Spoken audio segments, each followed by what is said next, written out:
Pagkatapos po nun, meron pa po tayong tulong pinansyal. Ang konting financial assistance po tayo.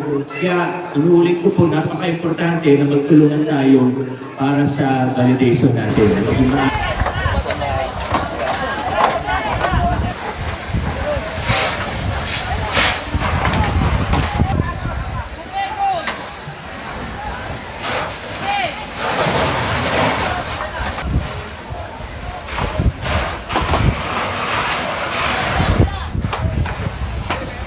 Magandang gabi mga kaibigan. Live tayo ngayon dito sa Barangay Bangbang, partikular dito sa Cover Court, kung saan dumating nga si Mayor Vico Sotto dito upang kamustahin yung mga nasunugan kaninang alauna, medya ng hapon. At ito na nga ang kanyang pagdating sa ngayon ay kausap na ni Mayor Vico Sotto ang ilan sa mga nandito upang malaman ang kanilang mga kalagayan.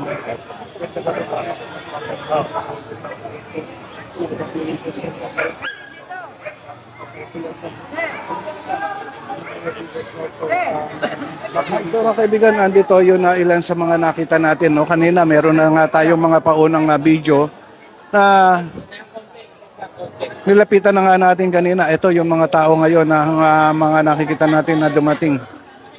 Nang dumating si Mayor Vico Sotto ay mga sumalubong mga nakita na rin natin dito ang barangay captain ng barangay Bangbang na si Cap Samaniego at ang barangay Agawad na si Kagawad Bianca.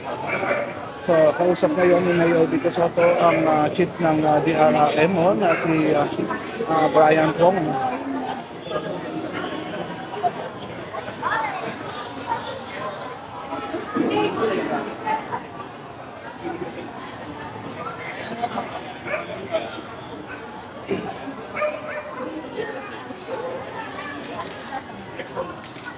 So mga kaibigan, hanggang sa ngayon ay hindi pa rin natin alam ang eksaktong datos kung ilan nga ang pamilyang napektuhan ng sunog kaninang alauna medya ng hapon. No? At ngayon nga ay andito sila lahat sa cover court ng barangay Bangbang kung saan dito ang ginawang evacuation center nila.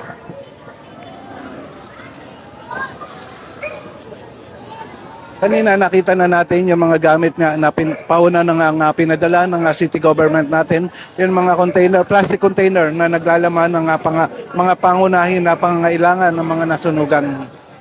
Yun, at nakita na rin natin dito kanina ang Akay ni Sol na nagdala na rin ng lugaw at nakakain na nga yung mga nandito. No? At kanina, yun na pagdating din ni Ate Sara Diskaya ay ate din nakita at nabidyohan no? Na pag-aabot niya ng pagkain, Jollibee, tubig at iba pa. No? Meron pang mga diaper na ibinigay.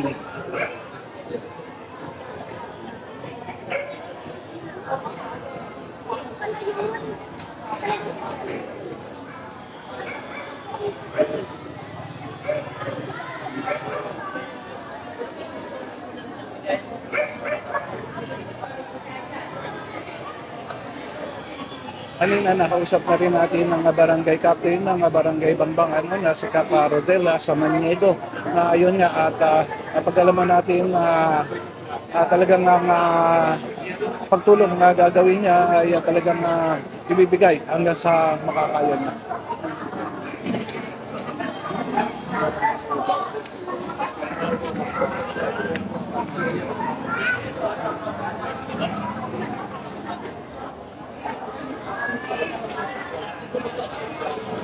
Tuloy-tuloy pa rin ang pag-usap na ginagawa nga ni Mayor Vico Sotto, no? At kausap na ang barangay captain.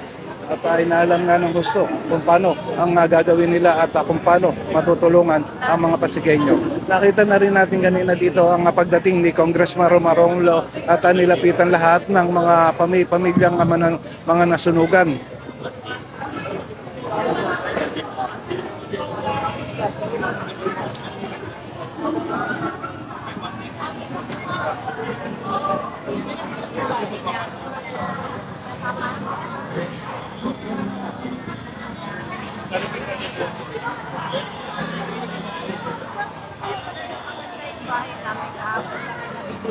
Ayan, at pakinggan natin ang mensahe ni Mayor Vico Sotto para nga sa mga nasunugan dito sa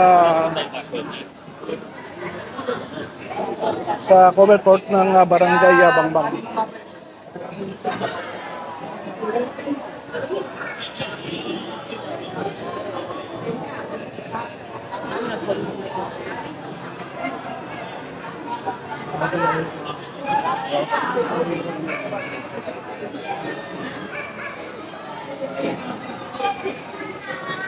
So kanina mga kaibigan at napagalaman nga natin na ilan sa mga hayop na rin ang naapektuhan ng sunog. Ano, yung isa sa mga asong ay namatay na. No? At yun nasunog ang bandang bahagi ng katawan niya. Pakinggan natin si Mayor Vico Soto. Yun po, alam ko pong napakahirap po ng pinagdadaanan ninyo ngayon. Hindi ko ma-imagine kung ano po yung pinagdadaanan ninyo ngayon. Basta nandito lang po kami para sa inyo. Una, nagpapasalamat po ako kina Kapodel sa barangay natin sa tulong para ma-set up natin kagad yung evacuation site natin. Papasalamat din po ako sa mga bumbero natin, sa BFP, NRO, NGO firefighter volunteers po natin dahil mabilis po na nakaresponde po sila. Nakaresponde po sila kagad at ilang minuto lang nakapag-control na rin po yung sunog at nag-fire out din po tayo. Papasalamat tayo sa Diyos dahil higit sa lahat, kayo po ay ligtas. Alam ko pong mahirap, maraming nawalang gamit, bahay po ninyo, mga nasira, nasunog. Pero siguro ang pinaka-importante po sa lahat ay ligtas po tayo, walang nasaktan.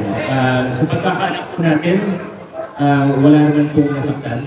Meron po ba tayong alam na nasaktan para mabigyan po ng medical attention kagad?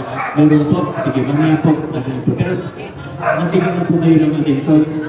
May lumapit na po sa inyo na medic po natin o sige, mamaya po, lapitan ko po kayo lapitan ko po kayo. Isa lang po, wala na po tayo alam na ibang nasaktan ko. Okay, mabuti po kung gano'n at papasalamat po tayo sa Diyos. So, ngayon po, nakaset up na yung evacuation site natin. Dito po ang DRM, ang CSWDO po natin. Ang validation po natin ay nangyayari po hanggang Biyernes po. Hinihingi ko po ang tulong at kooperasyon ng bawat isa. Kung magtutulungan po tayo, kung magbibigay po tayo ng ating buong kooperasyon, ay magiging mas mabilis din po ang mga bagay, ang mga proseso po natin. Hinihiling ko po na magtulungan po talaga tayo. Una po, kung sino yung talagang nasunugan, ay yun po yung kailangan natin i-validate. Pag may nakita po tayong sumusubok mag-validate na hindi naman nasunugan, huwag po tayong pumayag. Kasi kailangan yung tulong po natin para sa mga nasunugan muna. Pag may ibang pangailangan, ibang usapan po yun. Ang unang pong kailangan natin i-validate, inulit ko po, yung mga nasunugan. Bigyan nyo kami ng hanggang Biyernes para maayos yung validation natin. Walang makasingit, hindi naman po dapat. At muli po, kung magtutulungan tayo, magiging mas maganda. Magtutulungan natin kung sino yung talagang nangailangan ng tulong. Ngayong gabi po, para magamit mo na rin po, ipapamahagi na po natin kaagad yung sleeping kits po natin at yung hygiene kits po natin. Ibigay na po natin ito ng mabilis para magamit nyo na po ngayong gabi o bukas ng umaga. Pagkatapos ng validation, doon po natin bibigay yung iba pang mga relief goods natin. May food pack po tayo, may kitchenwares, yung non-food relief items po natin. May go bag po. Expect po natin after validation po yan. So maaaring Lunes hanggang Martes naman po ito. Pagkatapos po nun, meron pa po tayong tulong pinansyal. Konting financial assistance po tayo. Kaya inuulit ko po, napaka-importante na magtulungan tayo para sa validation natin. Maayos po, smooth yung validation po natin. Ayun po, hindi po akong tulong sa inyo para maging mas mabilis po ito. Yung financial assistance, expect natin na tatagal pa yan ng ilang araw hanggang 1-2 linggo po maximum. Para po Pero yung mga relief goods, agad naman po natin binibigay yan. So muli po, ilutin ko lang po para malinaw na malinaw po. Sleeping kits, hygiene kits, bibigay na po ngayon. Hanggang Biyernes, magbabalidation po tayo. Pagkatapos ng validation, yung ibang mga relief goods, meron pa po tayong relief goods. Pagkatapos ng relief goods, process naman natin yung financial assistance po natin. Okay, so maraming salamat po sa tulong, sa inyong cooperation. May isa na lang po akong ililinaw ha, para po wala na pong question. Yung mga hindi po nasunugan, inuulit ko po, yung hindi nasunugan. Alam ko, medyo naputulan tayo ng kuryente sa mga kapitbahay po na, mga katabi po natin, mga kalapit po na bahay, iba naputulan din po ng kuryente. Okay lang po, usap kami ni Kap, okay lang po na dito kayo matulog ngayong gabi hanggang walang kailangan po. No? Pero hindi po kayo kasama dun sa financial assistance. Yung financial natin para lang po sa mga nasunugan. Okay, malinaw po tayo ha. Malinaw po. Maraming salamat po. Yung hot meals po natin, yung mga pagkain po, sigurado may mga magbibigay naman po ng tutulong. Pero yung regular po natin na hot meals, hanggang linggo, magpo-provide po sila Kaprodel. Maraming salamat, Kaprodel, sa ating barangay. Hanggang linggo, sila po mag-provide ng 3 meals a day po natin. Ano? Tapos kung kailangan pa po, pwede naman kami tumulong pagdating ng Lunes, kami naman po yung magbibigay ng hot meals po natin. Okay po, maraming salamat. Ay, iusapin ako sa mga vlogger, mga local media partners natin na pinapayagan naman natin yung offer kahit ano. Wala naman po problema. Pero sana hanggat maaari, lalo na sa mga bata, iwasan natin na pinukunan yung mga mukha nila. Lalo na pag nasa loob na ng mga living quarters nila. Kasi bigyan natin ng dignidad at privacy din yung mga biktima po ng sunog. Okay lang po mag-offer, wala pong problema. Pero ingatan na lang po natin. Maraming salamat po. God-bless po sa inyo. Nandito lang po kami. Alalay lang po sa inyo. Magdadasal ko po na mabilis po kayong makabangon mula sa sunog na ito. Maraming salamat po. At ayan na mga kaibigan, napakinggan nga natin si Mayor Vico Soto, no? Yun ang kanyang pahayag, kaugnay nga dito sa mga naging naapektuhan ng sunog dito sa Barangay Bangbang, ano? Kanina nga tanghali ay talagang kasagsagan ng sunog ay andun tayo sa lugar.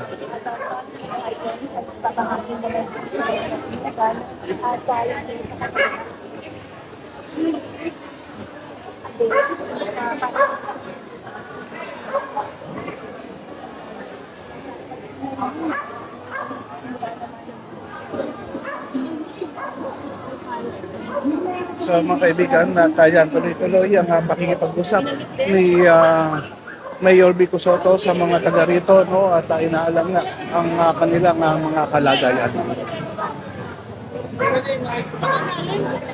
Dito. Sierra ko.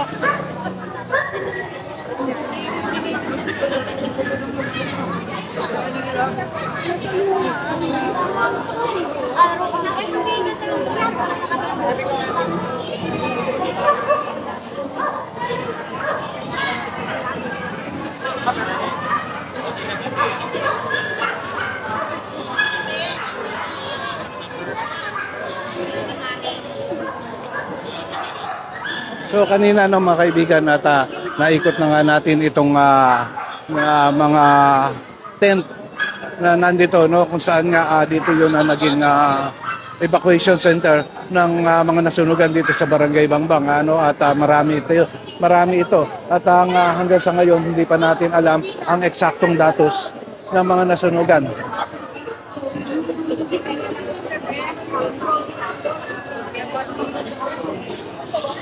Ayan, hanggang sa ngayon, kausap ka ni Mayor Vico Soto, yun mga taga rito.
nasunugan ng babae.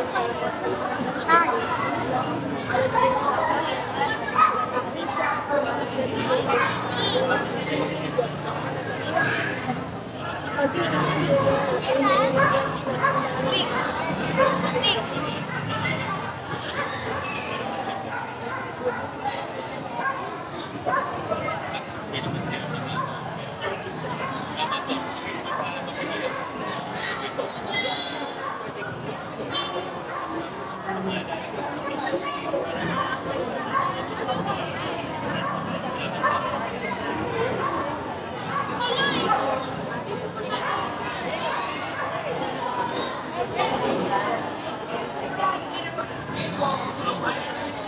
Seven, nine, one.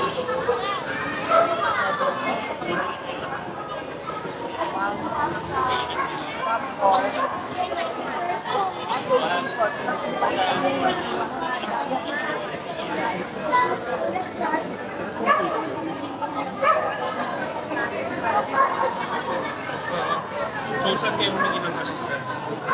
Swap? So ngayon mga kaibigan ay dinidistribute na nga itong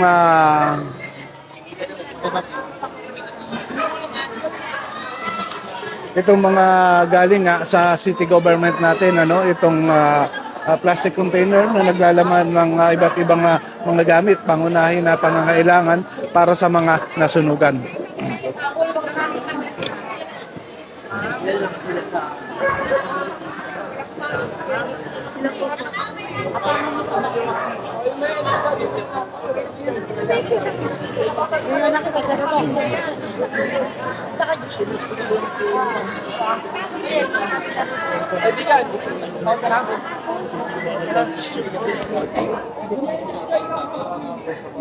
Pag nag-validate po kami bukas, Yan, mga kaibigan, at nakikita na nga natin ngayon ang Nga po mga kabagyapas yung binibigay ng sleeping kits. pagbibigay nitong mga sleeping kit na mula nga sa city government natin, no?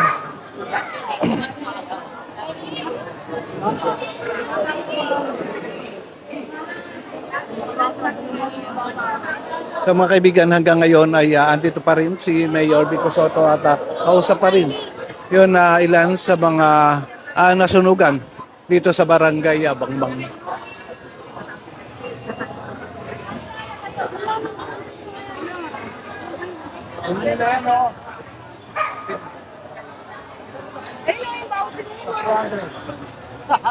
Yan. Okay mga kaibigan, si Mayor Vico Sotto ngayon ay nagpaalam na nga sa mga nandito, no? At tuloy-tuloy ang pagbibigay ng sleeping kit para nga sa mga nasunugan. At kagaya nga nga sabi ni Mayor Vico Sotto, alamin niya muna yun na ilan sa mga datos ng pamilya niya para mabigyan ng eksaktong bilang ng mga tulong. Okay, hanggang dito na lang itong live video natin.